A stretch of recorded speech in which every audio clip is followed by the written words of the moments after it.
Hi everyone, hope you are doing well from wherever you're watching this channel, depending on your time zone. Now, we know very well that Azimio la Umoja wrote to ICC requesting them to do investigation on a crime against humanity in this country, which has been committed by the government. Besides this, we also have another lobby group it's a group of advocates who also came together, also requesting ICC to do the same.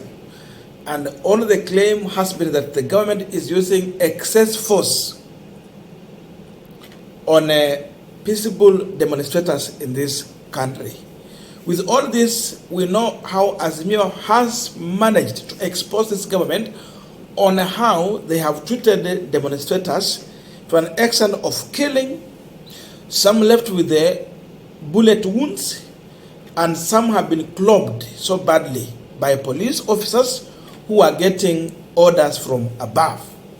With all this, then we saw Uhuru Kenyatta coming together with the Azimio leadership to mourn the dead and also meet with the families who have lost their beloved one in that time.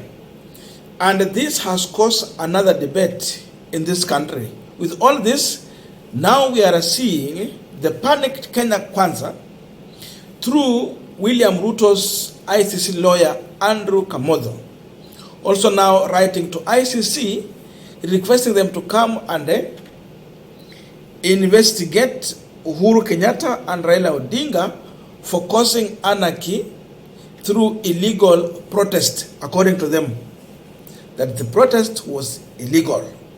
And because of this, Uhuru and Raila are causing anarchy. I don't know where they're living. Kalonzo Musyoka, Martha Karua, who was the running mate to Raila Amolo Odinga. What about Eugene Wamalwa and the team? So what they are seeing here is Uhuru Kenyatta and Raila Odinga. That's their focus. And according to them, the real issue is that they want these two individuals to be investigated on hate speech, disinformation, propaganda, incitement, violence against lawfully established government. Those are the allegations.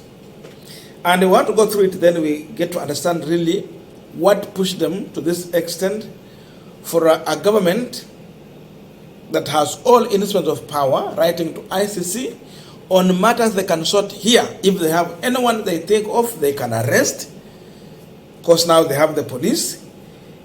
They also can do investigation, because now DCI is in their hand, and they can prosecute here in Kenya. Why move to ICC? And this is what their lawyer is claiming.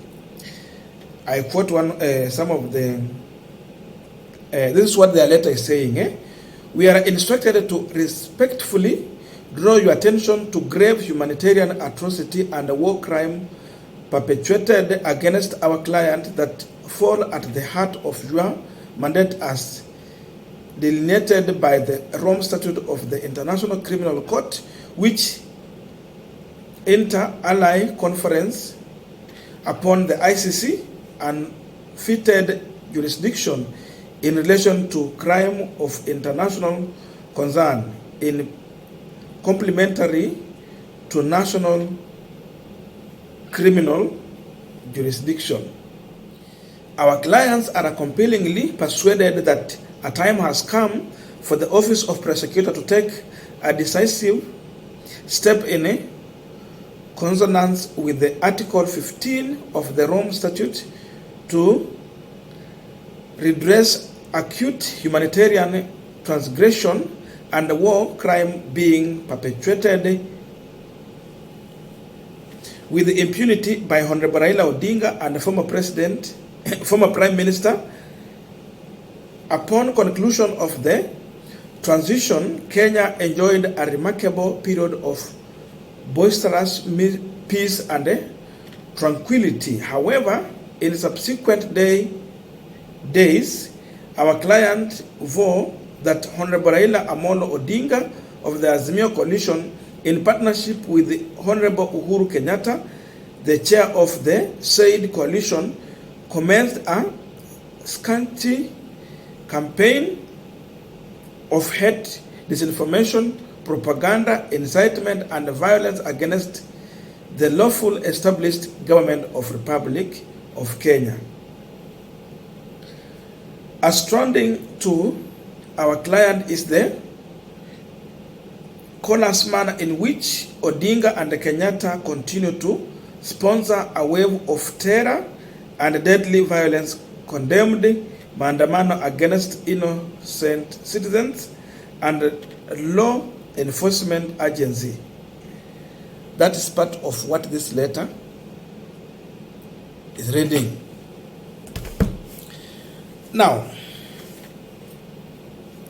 writing to ICC is not a problem, but proving the evidence that those allegations is true is what counts. Ruto will have to prove to ICC that Azimio activities are illegal and that opposition actually killed the people.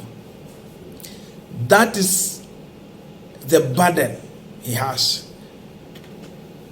Otherwise, all this is scaremongering.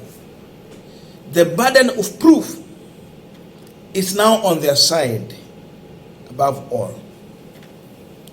And the question would be, what pushed William Samoei Ruto to use his former lawyer in ICC to write this letter to ICC?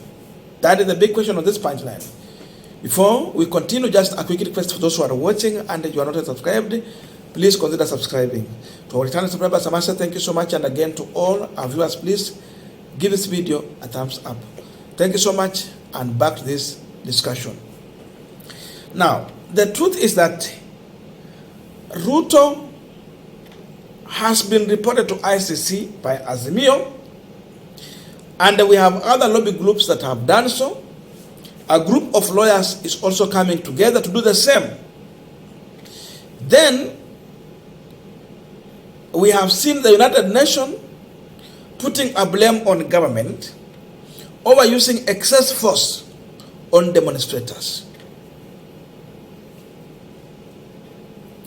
Then we have also seen UNICEF, the Department of Children, also writing the same, showing their concern on how the police are using excess force to an extent of lobbing tear gas into classroom where learning is going on.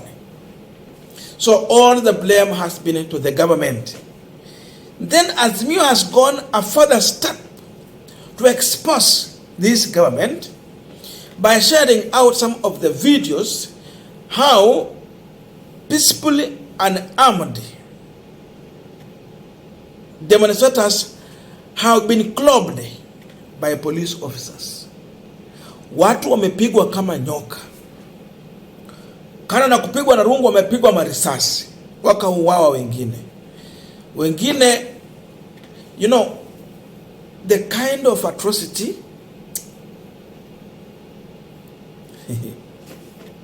yani wengine hata ile vitendo wamefanya katika sehemu nyeti, zile sehemu za siri.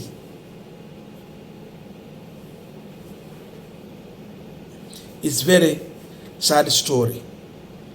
And the worst is that some of the people whom they have been killed and beaten were being removed from their houses. Huko tu kwa nyumba, unatolewa kwa nyumba, unaanza kupigwa, and it was targeted kind of killing. A community was targeted, Luo community, Nyalendo slums. What happened there? All this has been exposed through the requests that Azimio has had. The vigil they had, the lighting of candles, and the naming of victims who have suffered in the hands of police. All that has exposed this government. Tumeona vile polisi amepiga watu, tumeona vile polisi ameua watu, tumeona vile wamewafinya sehemu za siri, wengine mpaka wakatolewa. So Ruto has been exposed. And this is a sign of panic because now the world knows what Ruto has been doing in this country. Because when you say that Azimio is sponsoring hate speech, disinformation, when we talk about people going to the street because of cost of living, is cost of living hate speech? Is it disinformation? Is it propaganda? Is cost of living incitement? Those are the questions that Ruto has to answer. If really this is not a sign of panic, Ruto has been caught red-handed and he has a case to answer. Yeye ako na uwezo wa prosecute this case here.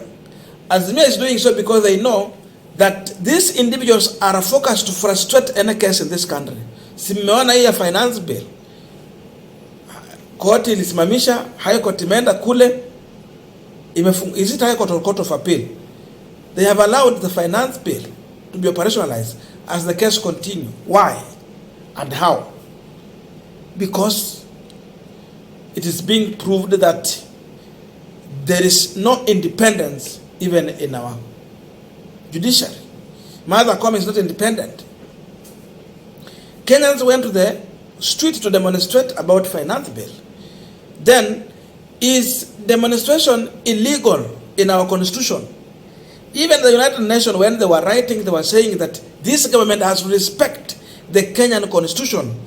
If the Kenyan constitution has allowed demonstration, why stop it? And how are you stopping it? If people are demonstrating, Ruto has demonstrated that during the demonstration there was violence, apart from what police were doing. All we understand is that it is this government that unleashed police and other goons in uniform to kill Kenyans. And some police officers have been captured on camera. So they have a case to answer. It's all about panic. And again, when Azimio talk about opening the server, is it not within our laws that after election, IBC has a mandate to share out the information? And that's what all Azimio is asking for. Open the server. The issue of constituting IBC, is it hate speech? Is it incitement? It is within our law. The minority side has to produce people. The majority side also has to do the same. Not one side. We don't want a William Ruto IEBC. So these individuals are just showing sign of panic because now they are seeing Uhuru Kenyatta is now coming out bold to set himself with Azimio. Azimio have exposed them, the videos, the photos, and all the needed information is available. They have a case to answer.